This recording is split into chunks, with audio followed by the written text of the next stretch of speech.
Vous l'évoquiez à l'instant, Donald Trump accentue la pression sur de nombreux pays, dont le Venezuela. Nicolás Maduro est-il acculé? Le président du Venezuela se dit prêt à négocier avec Washington, mais il n'a pas confirmé qu'il y avait une attaque américaine sur son sol. On voit cela avec Sophie Goldstein. Le cadre est plutôt inhabituel pour une interview politique diffusée à la télévision nationale.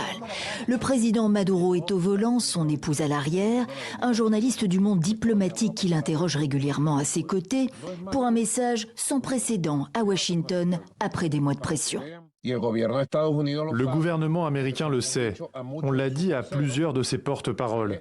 S'il veut engager des pourparlers sérieux sur un accord pour lutter contre le trafic de drogue, nous sommes prêts.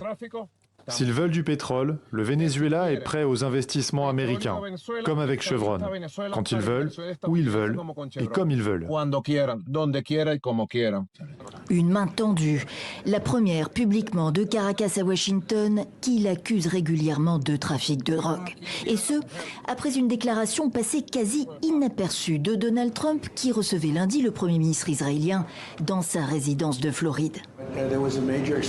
Il y a eu une explosion majeure dans une zone où ils chargent des bateaux avec de la drogue. Alors on a tiré sur les bateaux et sur la zone. C'est là qu'ils opèrent et elle n'existe plus maintenant.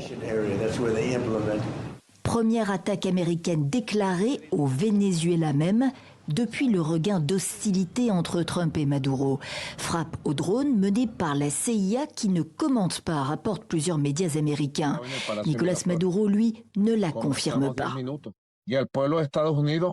Au peuple des États-Unis, je répète ce que j'ai toujours dit. Le Venezuela est un pays frère. Nous sommes un gouvernement ami.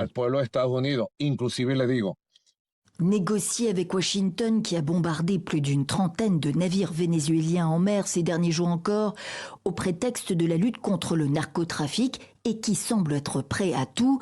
C'est donc la voie nouvelle ouverte par Caracas qui accuse depuis des mois Washington de vouloir renverser le régime pour s'emparer des réserves de pétrole.